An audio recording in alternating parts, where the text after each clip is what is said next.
श्रीमान मोहन यादव जी मध्य प्रदेश के मुख्यमंत्री, लेकिन गौ और गीता के प्रति पूर्ण एक समर्पित निष्ठा। जिस ढंग से मध्य प्रदेश में गौ संरक्षण के लिए, गौ सेवा स्वाभाविक स्थिति है, हमारी आस्था है, लेकिन गौ संरक्षण संवर्धन के लिए जिस ढंग की मध्य प्रदेश की योजना है और जिस योजना को कार्य रूप देने में लगे हुए हैं, वो वास्तव में अन्य क्षेत्रों के लिए भी एक अनुकरणीय उदाहरण है। और केवल गौ सेवा नहीं, भगवत गीता के प्रति भी आपके मन में एक गहन निष्ठा है और आपके अंतर्मन का भाव है कि भगवत गीता कैसे हर जिला केंद्र में, और जब उन्होंने बताया एक बार कि प्रत्येक जिला केंद्र में गीता जी के गीता भवन बने हैं जी, नगर निकाय तक भी पहले निर्णय लिया कि प्रत्येक जिला केंद्र में गीता भवन बने। ये भी देश के लिए एक अनुकरणीय उदाहरण है, ताकि गीता एक संस्कार के रूप में बच्चों तक पहुंचे, युवाओं तक पहुंचे। और आज वो बता रहे हैं कि नगरीय निकायों तक भी गीता भवन बने, गीता केंद्र बने। महाराज श्री, हमें लगता है ये प्रथम बार देश में इस ढंग का एक प्रयोग, जो भगवान महाकाल की धरा से हैं और हमारे भगवान कृष्ण स्वयं वहीं के छात्र रहे हैं सांदीपनी विद्यालय के नाम से, और वहाँ से ही ज्ञान लेकर यहाँ कुरुक्षेत्र धरा पर वो ज्ञान बांटने के लिए पहुँचे थे। तो उस ज्ञान का कहीं ना कहीं अंकुरण आपके मध्य प्रदेश की धरा से ही हुआ है और आज पूरे विश्व की प्रेरणा बना है।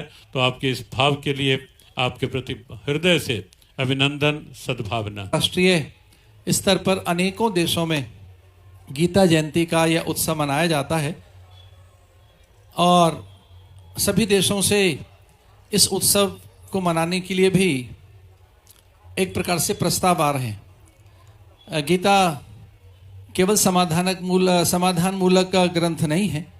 गीता भारतीय संस्कृति संस्कार की सुषमणा है, जो भारत की आर्ष परंपरा है, जो भारत का सनातन वैदिक धर्म है, उसका सार तत्व, उसकी मूल आत्मा अगर कहीं अभिव्यक्त हुई है, जिस माध्यम से वह गीता है।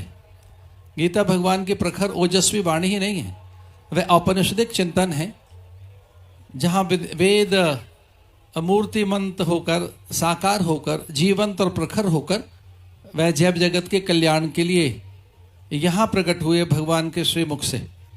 आज से लगभग 5160 वर्ष पूर्व यहीं इसी तीर्थ में गीता प्रकट हुई। गीता एक ऐसा अद्भुत ग्रंथ है जो प्राय सभी भाषाओं में जिसका अनुवाद हुआ है, और सर्वाधिक पढ़ा जाने वाला ग्रंथ कोई है तो गीता है। यह अब कुछ छिपा नहीं है।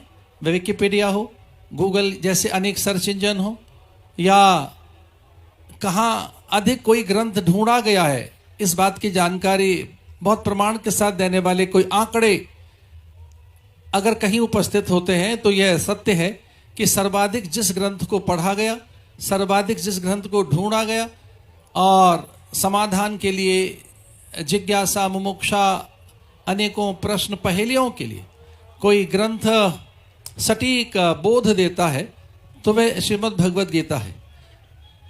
अन्य मतावलंबियों का मैं अनादर नहीं कर रहा हूं, लेकिन वो भी एक मत से ऐसा स्वीकार करते हैं कि जो ग्रंथ सर्वाधिक ढूंढा गया, यह ढूंढा जाता है उद्यम के लिए, व्यापार के लिए, प्रशासनिक नीतियों के लिए, गुप्तचर व्यवस्थाओं को अच्छा करने के लिए, अथवा तो नए उद्यम के लिए, तकनीक के लिए, कृषि के लिए, वाणिज्य के विस्तार के लिए, और विविध प्रकार के जो अन्वेषण हैं, जो नए नवाचार हैं, या जो मैं ये भी कहना चाहूँगा जो अब गवेषणाएं हो रही हैं, विशेषकर आर्टिफिशियल इंटेलिजेंस के माध्यम से जो कुछ नया ढूंढा जा रहा है, उसके मूल में कोई सहायक है तो वह है श्रीमद् भगवद गीता।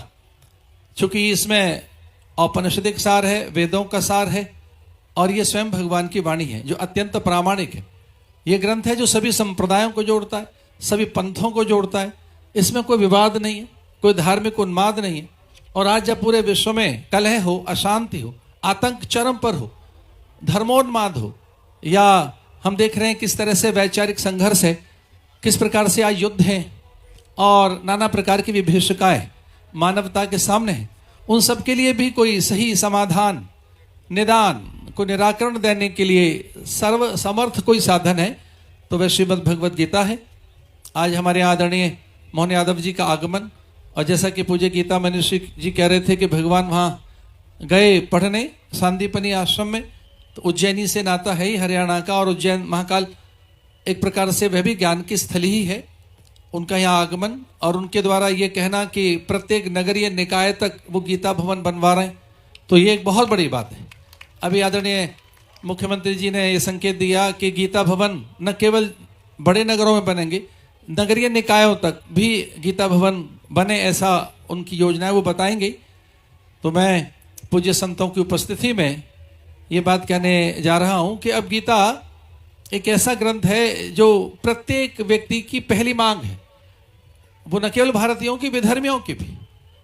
और आप कभी किसी सर्च इंजन पर ढूंढेंगे तो आपको पता लग जाएगा, स्टैनफोर्ड, हार्वर्ड, ऑक्सफोर्ड, कैम्ब्रिज में और सभी जगह कोई सही मार्गदर्शन के लिए जिस ग्रंथ की आवश्यकता पड़ती है तो वह गीता है, और जिस पर कोई विवाद नहीं है। यहाँ आए हुए अतिथियों का बहुत आदर सम्मान, पूज्य संतों के दर्शन हो रहे हैं। कुंभ से भी पहले एक और कुंभ के दर्शन यहाँ मैं अभिभूत हूँ, और ये शिष्टाचार नहीं कहता है कि मंच छोड़ के जाना चाहिए, पर मैंने पूज्य स्वामी गीता ज्ञानानंद जी महाराज से प्रार्थना कर ली थी कि कुछ कार्यक्रमों की आकस्मिकताएं और ऐसी हैं कि वो मंच के शिष्टाचार को प्रणाम करते हुए मैं निकलना चाहूँगा। ये सारा का सारा श्रेय उनको ही जाता है, इस संपूर्ण कार्यक्रम के वो प्रेरक हैं और नियोजक हैं। आज जिस ढंग से गीता जयंती का स्वरूप हरियाणा और पूरे भारत में प्रकट हुआ है, उसमें कोई महती योगदान है तो पूज्य गीता मनीषी जी का, आपके इस पुरुषार्थ को प्रणाम। आपके संकल्प को, जो भगवदीय संकल्प है, निसंदेह वंदन। मंचस्थ सभी विभूतियों को मेरा हार्दिक अभिनंदन, और मंचस्थ आदरणीय मुख्यमंत्री जी मध्य प्रदेश, आदरणीय महामहिम राज्यपाल पंजाब, उनका भी अभिनंदन करते हुए मैं स्वामी जी से अनुमति मांगूंगा और संतों को प्रणाम करते हुए कि मुझे आगे के कार्यक्रम के जाने के लिए वो अनुमति प्रदान करें। बहुत बहुत धन्यवाद। सर्वे भवन्तु सुखिनः, सर्वे सन्तु निरामया, सर्वे भद्राणि पश्यन्तु, माँ कश्चित् दुख भाग भवेत्। ओम ओम। पूज्य महाराज श्री का आभार, उनका आगमन हम सबका उत्साहवर्धन। शीघ्रता से मेरा विनम्र अनुरोध, अवधेशानंद जी से मेरा विनम्र अनुरोध कि वो माननीय डॉक्टर मोहन यादव जी को एक गीता की प्रति, इस ग्रंथ की प्रति भेंट करें। और मेरा आपसे अनुरोध कि आप परम पूज्य श्री चंपत राय जी को भी गीता की एक प्रति आप भेंट करें। आपसे विनम्र अनुरोध। सभी दर्शकों से मेरा आग्रह, तालियों के साथ इस समान समारोह में इसमें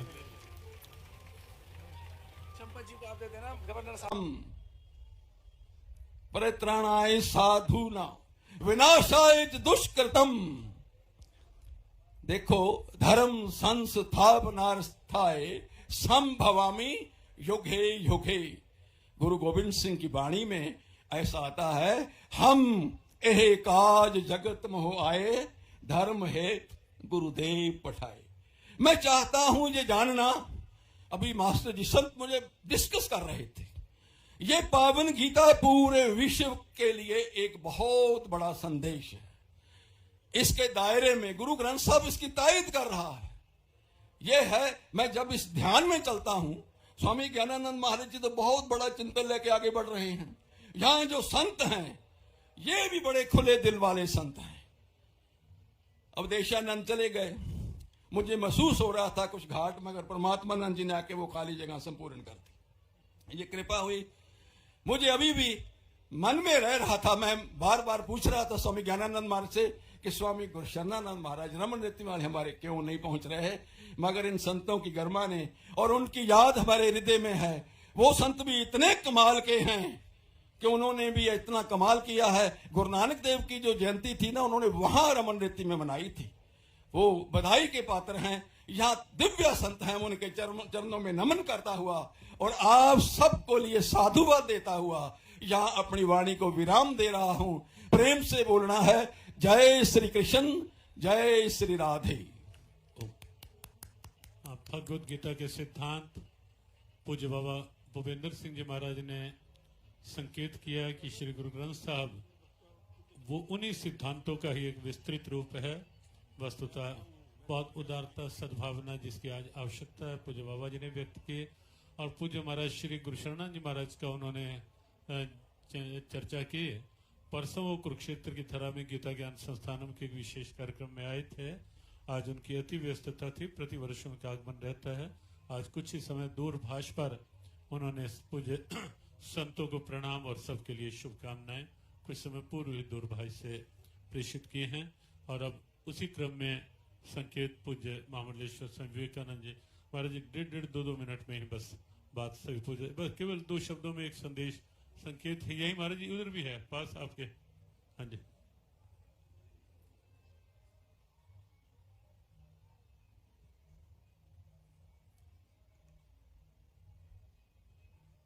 अज्ञानतिमिरान्धस्य ज्ञानाञ्जनशलाकया चक्षुरुन्मीलितं येन तस्मै श्रीगुरवे नमः, तस्मै श्रीगुरवे नमः। कृष्णं वन्दे जगद्गुरुं, कृष्णं वन्दे जगद्गुरुं।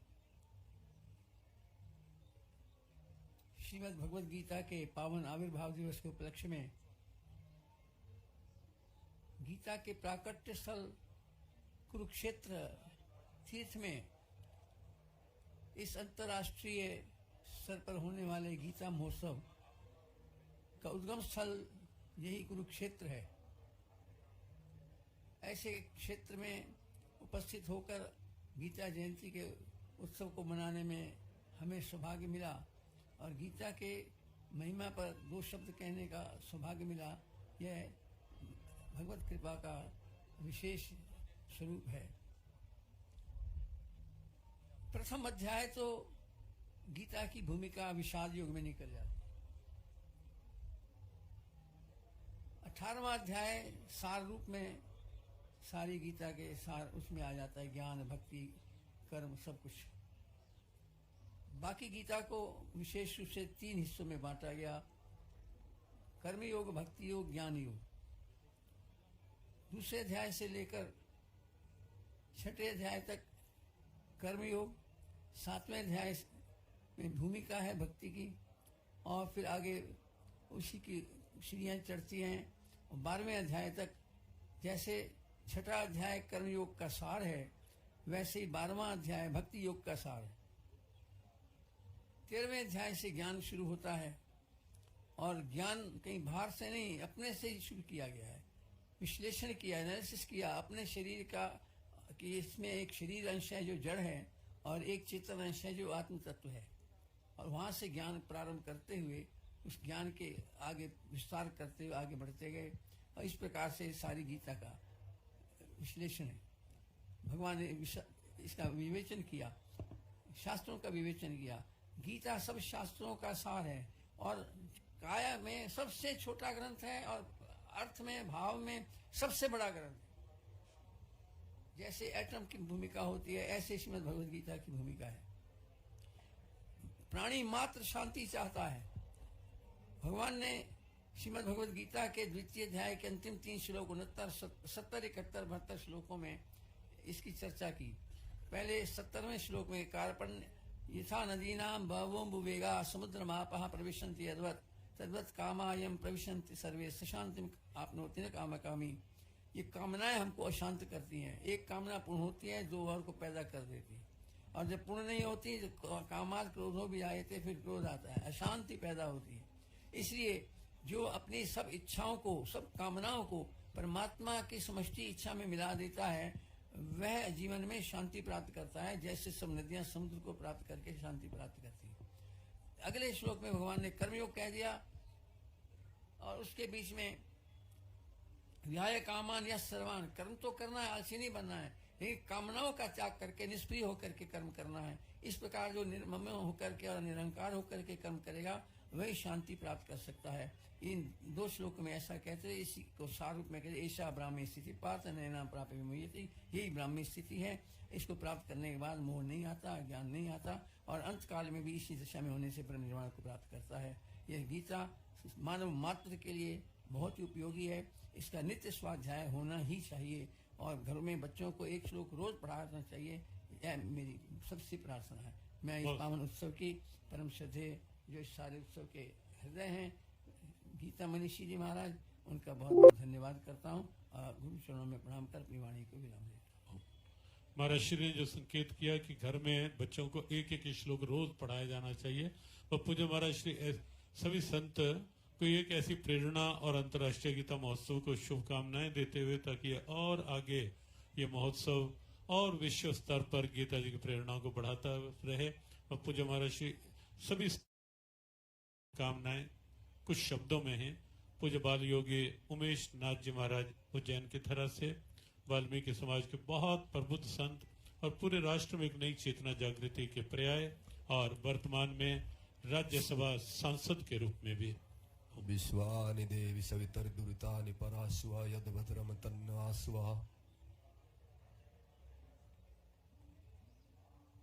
सम्मानित मंच, परम पूज्य सभी देश के बड़े महापुरुषों को प्रणाम करता हूं। गीता मनीषी ज्ञानानंद जी महाराज के अथक प्रयास से अंतर्राष्ट्रीय गीता महोत्सव का आयोजन, जिस आयोजन में महामहिम राज्यपाल जी, मध्य प्रदेश के सम्मानित मुख्यमंत्री मोहन यादव जी और भानपुरा पीठ के शंकराचार्य ज्ञानानंद तीर्थ जी और अन्य सभी महापुरुष, जिन सभी के चरणों में बहुत खूब कोटि कोटि प्रणाम करता हूं। और आप सभी जितने भी इस पंडाल में बैठे हैं, आप सबको गीता जयंती के इस पावन पर्व पर खूब ढेर सारी शुभकामनाएं। और मैं आप सब लोगों से केवल इतना कहना चाहूंगा कि जागो, ये गीता महोत्सव है और इस गीता महोत्सव में जैसे भगवान श्री कृष्ण जी ने ईसा उपनिषद में कहा है, ईसा वास्यम इदम सर्वम यत् किंच जगत्याम जगत तेन तक्तेन भुंजता मां ग्रदह कश्यस्विद धनम। हमको अपने जीवन को त्याग करके भोगना, त्याग करके भोग, तब कहीं जाकर के हमको गीता की पता लगेगा।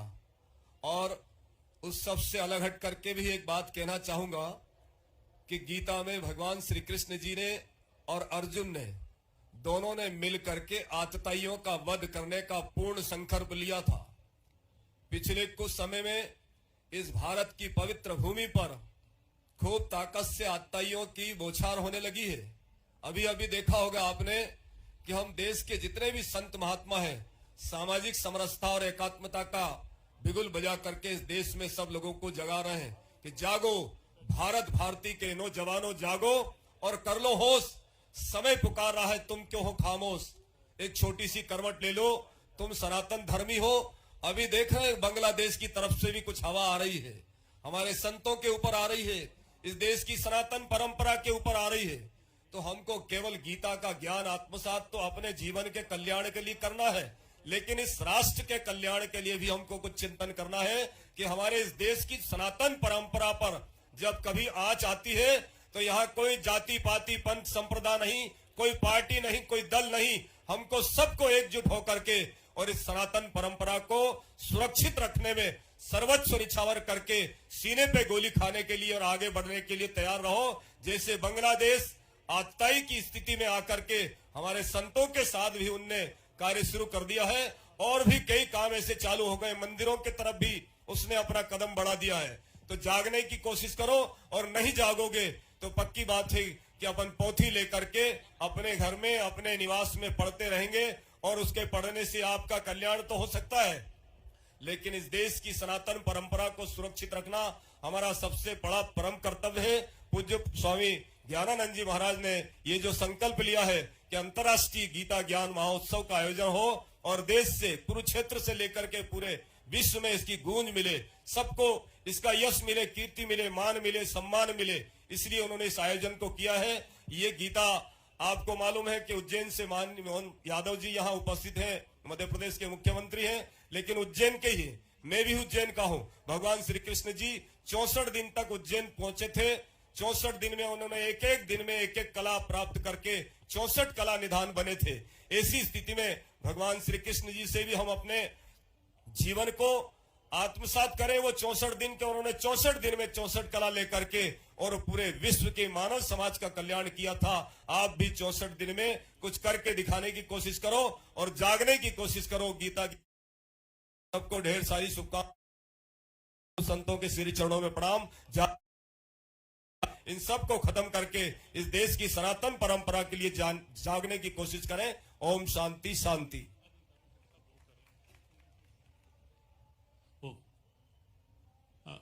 हिंदू धर्माचार्य सभा के संयोजक हमारे परम आदरणीय श्री स्वामी परमात्मानंद जी महाराज संदेश और एक प्रस्ताव की दृष्टि से।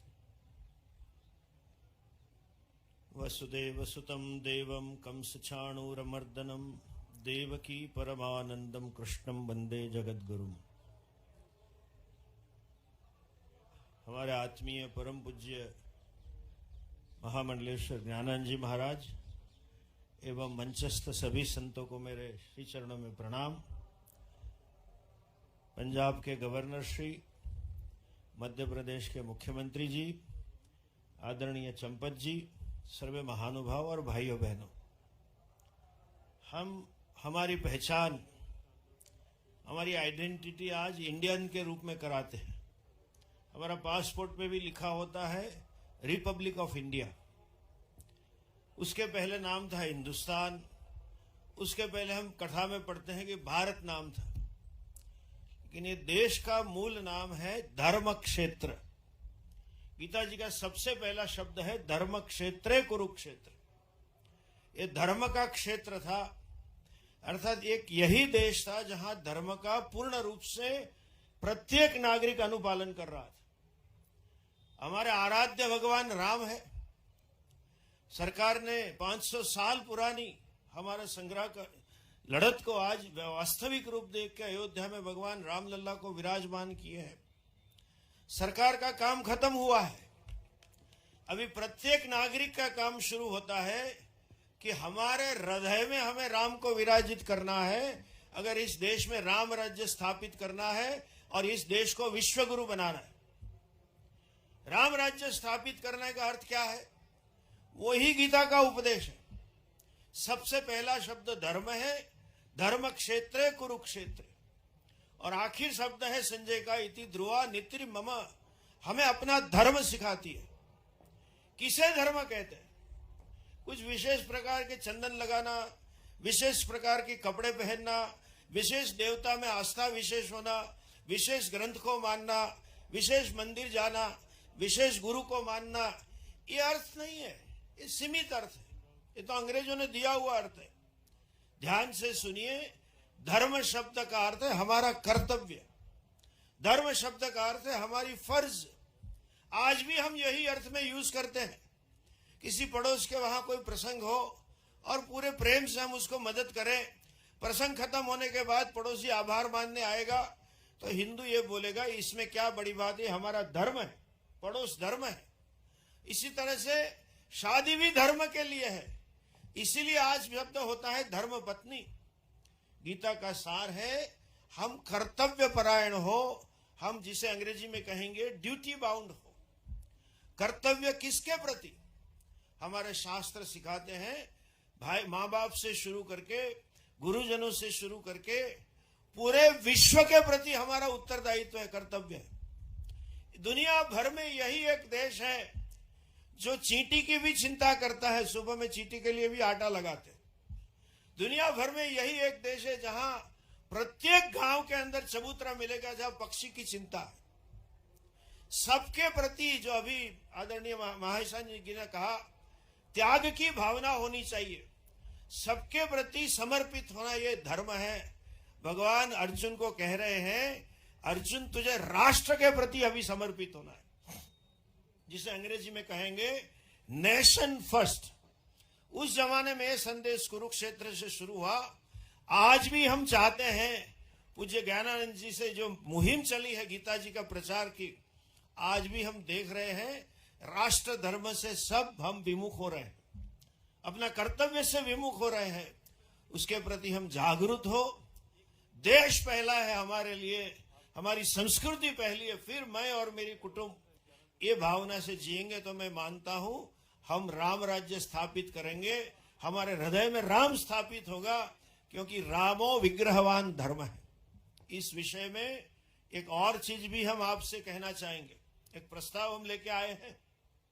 बांग्लादेश की स्थिति के बारे में आपको मालूम है, शासन परिवर्तन से शुरू हुआ आंदोलन अब धर्म परिवर्तन पर चला गया है।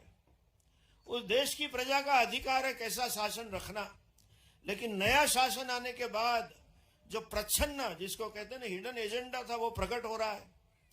हम सब भाई थे, वसुधैव कुटुंबकम की भावना से जीने वाले और धर्मांध व्यक्ति हमारी बहनों, माताओं, भाइयों, मंदिर उसके ऊपर आक्रमण कर रहे हैं। ये समय हमारे, ये वसुधैव कुटुंबकम पूरी दुनिया भाई बहन है, तो हमारे हिंदू भी हमारे भाई बहन है। इस समय न केवल हम भारत के लिए खड़े हो जाए, लेकिन हमारे बांग्लादेशी भाई बहनों के लिए भी हम खड़े हो जाए, ये अति आवश्यक है। इस अवसर पर हम ये प्रार्थना करते हैं, सरकार अपने डिप्लोमेटिक चैनल से सब कुछ कर रही है, हमें पूरा विश्वास है। भाजपा की शासन की जितनी हमारे शासक है उनकी निष्ठा पे हमें कोई संदेह नहीं। हम कहेंगे 100% नहीं, 150% निष्ठा है, लेकिन उसकी अंतर्राष्ट्रीय स्तर पे जो मर्यादा हो।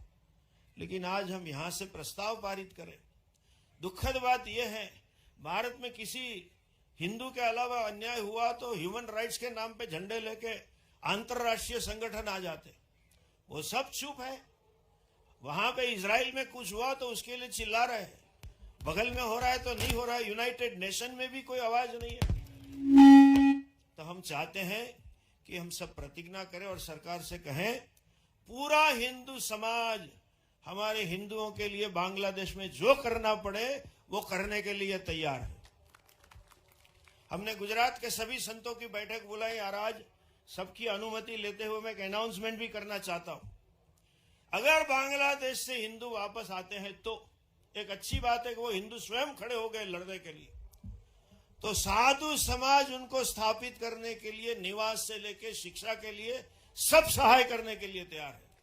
गुजरात में शंकराचार्य जी की अध्यक्षता में प्रस्ताव पारित हो गया, आज भी हम कह रहे हैं, और उन सब के प्रति हम सहानुभूति दर्शाते हुए प्रार्थना करते हैं उनको अपनी रक्षा करने का बल मिले और अंतर्राष्ट्रीय परिवर्तन जो हुआ है उसमें 1-2 महीने में स्थिति नॉर्मल हो, ये आशा करते हैं।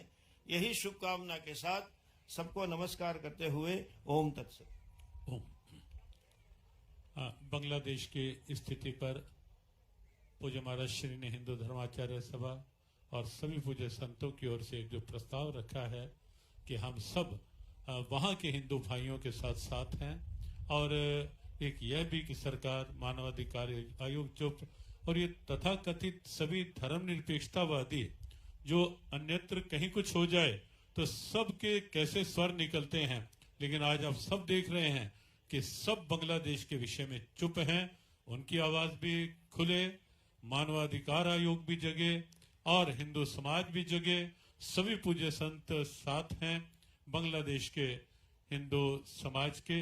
ऐसा हम ओम के ध्वनि के साथ हम सब पूज्य संत और सभी आप सब भी एक बार अपना भाव वहां के हिंदू समाज के साथ जोड़ेंगे, ताकि वहां की सरकार चेते और पूरे विश्व के संगठन चेते और वहां के हिंदू सुरक्षित संरक्षित हों।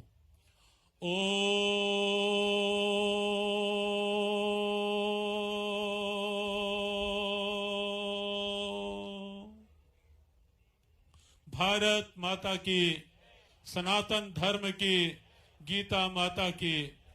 और अब क्योंकि बस कार्यक्रम हमने पहले से सोचा था कि हम 4:30 बजे तक कार्यक्रम को, क्योंकि 2 बजे प्रारंभ होना था, प्रारंभ ही लगभग 2:45 बजे हो पाया, तो फिर भी हम 4:30 बजे तक पूरा कर पाए, ऐसा पूरा प्रयास है।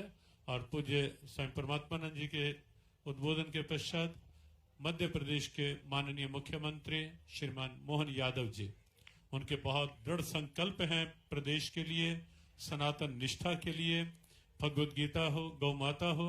और उन्होंने एक बात अभी अभी कही कि गोवर्धन पूजा को भी हमने पूरे प्रांत में हर क्षेत्र, हर जिला स्तर और नीचे के स्तर पर गोवर्धन पूजा के कार्यक्रम भी आयोजित किए प्रांत के अंदर, सरकारी स्तर पर। मध्य प्रदेश वाले इधर भी बैठे हैं, उज्जैन से वो कह रहे गली मोहल्लों तक गोवर्धन पूजा करवाई वहां। तो इधर भी हमारे शंकराचार्य भी मंदसौर, भानुपुरा पीठ जिला मंदसौर मध्य प्रदेश से ही हैं, तो मध्य प्रदेश वालों का बहुमत दिख रहा है। हाँ जी, तो मध्य प्रदेश के माननीय मुख्यमंत्री श्री मोहन यादव जी, क्योंकि वैसे वो बैठे रहते, व्यवस्था ये होती है कि क्योंकि फ्लाई करना है, बाद में वो कठिनाई होगी, इसलिए आगे कर ओ जी।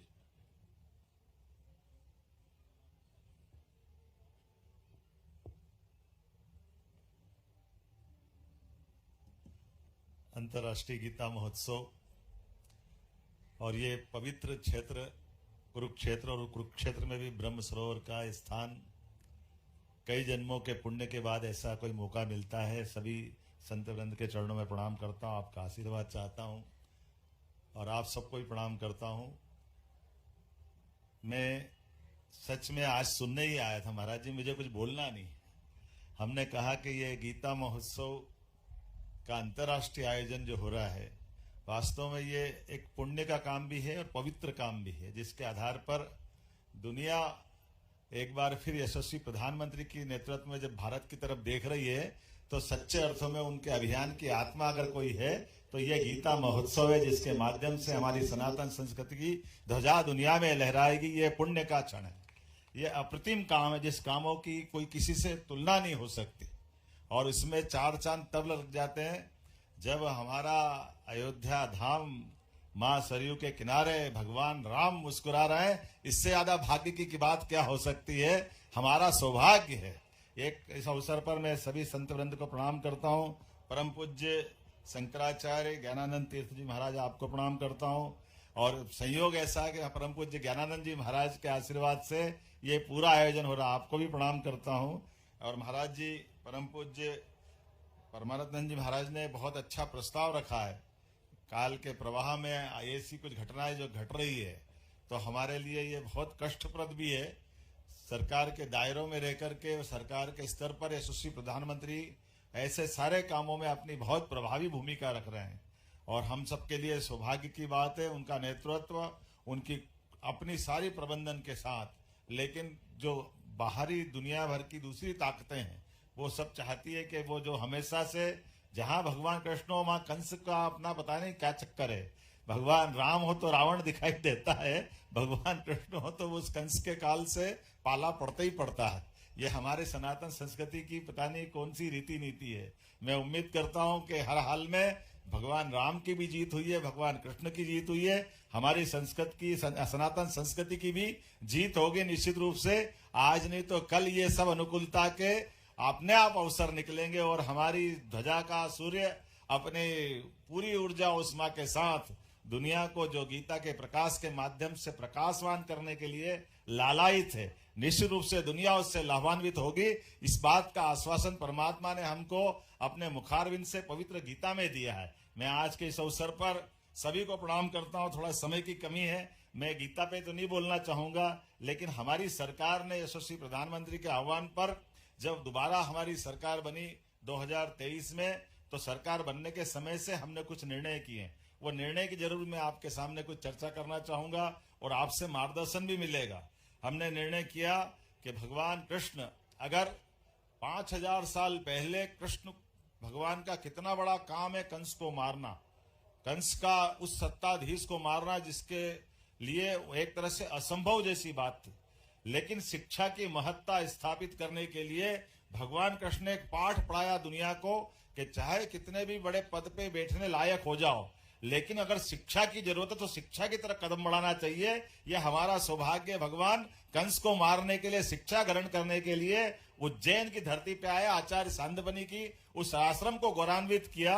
और हमारे लिए और आनंद की बात है, किसी भी शिष्य की पहचान अगर होती है तो शिष्य की पहचान उसके गुरु से होती है और गुरु से होती है अर्थात उसकी शिक्षा से होती है। हमारा सौभाग्य है ये पवित्र गीता आचार्य सांदीपनि को हमारे सामने उत्पन्न करती है कि हमारी गुरुकुल परंपरा कितनी पवित्र है, हमारी शिक्षा की व्यवस्था कितनी उन्नत है। एक ऐसे कोलाहल भरे भीषणतम युद्ध में जहां लोगों के उस शंखों के नाद से, वाद्य यंत्रों के हुंकार भरने से जिस प्रकार से धरती कंपायमान हो रही है, ऐसी कंपायमान होने वाली धरती पर भी शिक्षा याद रहे, ये वो सांस्कृतिक रूप से शिक्षा का गौरव का क्षण था जब पवित्र गीता उनके मुख से अवतरित होती है और वो एक एक करके अपने 18 अध्याय में जिस प्रकार से अपनी बात करते हैं, वो सारी शंकाओं को निर्मूल करते हैं। मैं दोबारा उस पर नहीं दोहराना चाहूंगा, लेकिन हमने कहा कि जो भगवान का वो इतना विराट व्यक्तित्व है और इतना पवित्र ग्रंथ है जिसको दुनिया अपने अलग प्रकार से,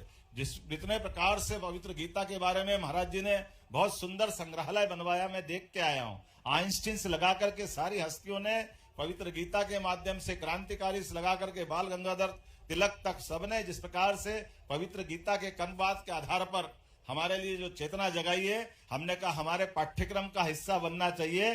तो हमारी 2020 की शिक्षा नीति के आधार पर जो यशस्वी प्रधानमंत्री का पुनः वंदन करता हूं, अभिनंदन करता हूं, जिनने हमको मौका दिया, हमने पवित्र गीता को हमारे पाठ्यक्रम का हिस्सा मध्य प्रदेश सरकार की ओर से बना करके ये हमने कोशिश की है कि भगवान कृष्ण की उस शिक्षा की अनुपम देन को हमारी भावी पीढ़ी के सामने लाना चाहिए। उसी प्रकार से हमने कोशिश की कि सभी नगरीय निकाय, नगर निगम, नगर पालिका, महानगर पालिका, राजधानी, हर स्थान पर गीता भवन बनाए जाएंगे और उसके लिए धनराशि का आवंटन भी कर दिया। 3 साल के अंदर हमारे ये सभी गीता भवन बनकर के सरकार की तरफ से तैयार हो जाएंगे।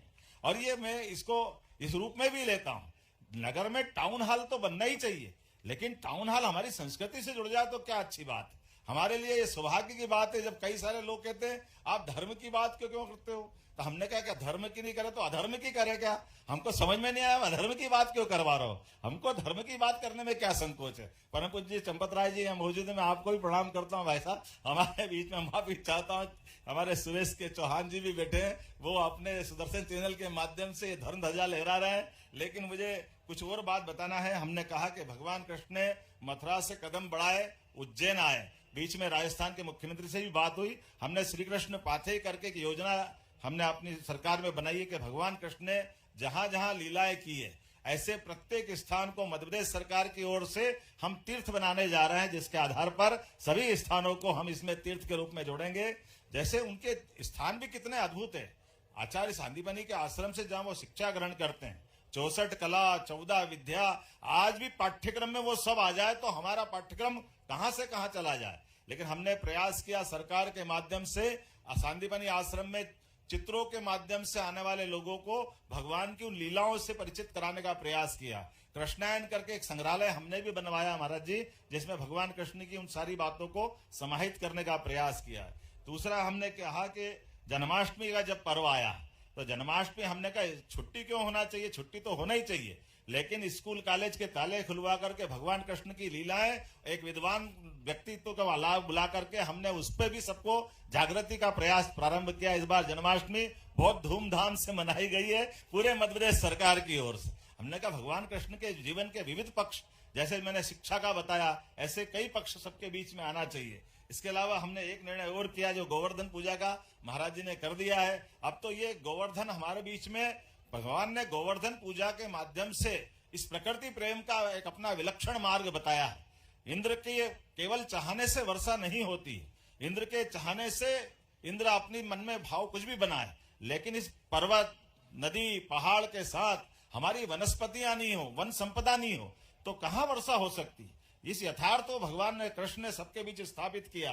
तो हमने कहा कि ऐसी प्रकृति की लीलाओं में गौमाता का भी स्थान है और वन संपदा का भी स्थान है, इसलिए पूरे प्रदेश के अंदर गोवर्धन पूजा का आयोजन किया। और मुझे इस बात की प्रसन्नता है कि हमारे साथ साथ हमारे विरोधी दल के लोग भी शामिल हुए और गोवर्धन पूजा का आनंद लिया है। हमने कहा गोवर्धन पूजा तो सच्चे अर्थों में दीपावली यही मनना चाहिए। हमने अपने प्रदेश की सभी गौशाला और ये जितने कांजी हाउस, पिंजरापोल, ये शब्द का विलोपन कर दिया। ये उस समय की बात थी जब घर घर पशु पालते थे, कहीं आवारा निकल जाते थे, लेकिन आज के स्थिति में कहीं हमारी गौ माताएं अपाहिज है, बूढ़ी है, लावारिस है, या यातायात और बाकी महानगरों में लोग छोड़ देते हैं, तो हमने कहा कि हमारी जितनी नगर निगम है, बड़ी बड़ी नगर पालिका है, सरकार अपने स्तर पे गौशाला चलाएगी और समाज भी चलाएगा। तो गौशाला का अनुदान भी डबल कर दिया। पहले 20 रुपया प्रति गौमाता देते थे, अब 40 रुपया प्रति गौमाता हमारी तरफ से प्रारंभ किया है पूरे प्रदेश के अंदर। इतना ही नहीं, हमने कहा कि ये जो कृषि की आय बढ़ाने के लिए दूध उत्पादन शुरू से किसानों की आय होती थी, इसलिए दूध उत्पादन के लिए भी जो 10 से ज्यादा गाय माता पालेगा उसको भी अनुदान हमारी सरकार के द्वारा दिया जाएगा। अर्थात घर घर हमने गोकुल बनाने की बात कही है। ये गाय का कुल जहां है वो गोकुल, और कौन सा गोकुल? तो ये घर घर गोकुल होना चाहिए कि नहीं होना चाहिए? इसलिए घर घर गोकुल बनाते हुए, और जो गाय पाले वो सब गोपाल, दूसरे और कौन गोपाल? तो हमारे बीच में धर्म की मर्यादा के आधार पर हमने कोशिश की है कि इस प्रकार से गोवंश के साथ साथ दूध उत्पादन की क्षमता भी मध्य प्रदेश सरकार की बढ़े। अभी दूध का उत्पादन में पूरे देश में 9% का हमारा योगदान है। हम इसको 20% तक ले जाने के लिए संकल्पित हैं। उस तरह से हम इसमें बढ़ना चाह रहे हैं। आपका आशीर्वाद हमको मिलेगा। इसी के साथ साथ कुछ और निर्णय किए, लेकिन आज थोड़ी समय की कमी है। एक जरूर, चूंकि कुंभ की बात महाराज जी ने कर दी है, अगला 2028 में जब कुंभ राशि में प्रवेश करते हैं बृहस्पति तो कुंभ हो जाता है, और जब सिंह राशि में प्रवेश करते तो सिंहस्थ हो जाता है। तो हमने कहा अगला सिंहस्थ जब 2028 में उज्जैन में होगा, हमने उसकी तैयारी प्रारंभ कर दी सभी ओर से। और हमने कहा कि अभी तक अस्थायी कैंप लगते थे, तो यह अस्थायी कैंप को हटा करके स्थायी रूप से आश्रम, अखाड़े, महामंडलेश्वरों को जगह देने का काम हम उज्जैन में कर रहे हैं। पूरा एक विस्तारित योजना बनाई गई है। आप सबके माध्यम से आप मैं निमंत्रण देना चाहूंगा। उज्जैन में अब आने वाले समय में हम वो प्रबंधन कर रहे हैं ताकि हमारी ये हरिद्वार के तर्ज पर उज्जैन का भी वो तीर्थ बने, जहां स्थायी रूप से एक 12 साल में बात क्यों अवसर आना चाहिए, पूरे साल कभी भी आओ, कभी भी जाओ, पूरे साल कुंभ मनाओ, पूरे साल सिंहस्थ का आनंद लो। एक और बात जो हमारी छिपराजी को लेकर है कि छिपराजी में 2080 के बाद 1980 के बाद से जल का प्रवाह, हमारे यहाँ छिपराजी कोई ग्लेशियर नहीं है, हिमालय नहीं है कि उनके पानी का प्रवाह आ जाए, जल का प्रवाह आ जाए। तो इसलिए पहले गंभीर से जल देकर के स्नान कराया था, अभी नर्मदा जी से कराया है। लेकिन इस बार प्रबंधन कर रहे हैं कि वर्षा जल को ही संग्रहित करके उसको हम इकट्ठा रखेंगे और पूरे साल छिपराजी के जल से स्मस्त कराएंगे, पूरे साल त्योहार मनाएंगे। क्योंकि स्नान करने के लिए पवित्र छिपराजी के लिए सारे समाज और सारे लोगों की मन की अभिलाषा होती है।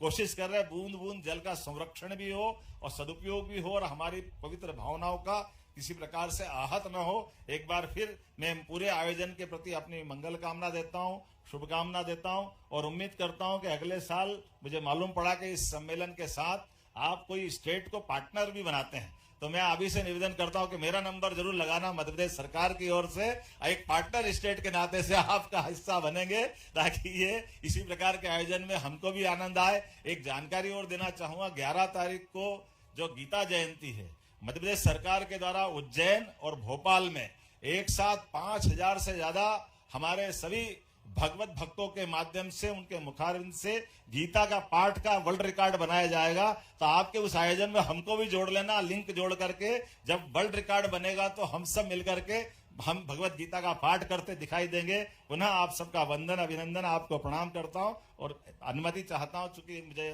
शाम को संसदीय दल की बैठक में शामिल होना है। एक बार आपका आशीर्वाद बना रहेगा। सभी संत वृंद का, सभी सज्जनों का, सभी मंचस्थ अतिथियों का बहुत बहुत प्रणाम। बोले गोपाल कृष्ण भगवान की। हाँ मोहन जी, एक मिनट। बहुत बहुत अभी हम माननीय चंपत जी से बात कर रहे थे कि लगता है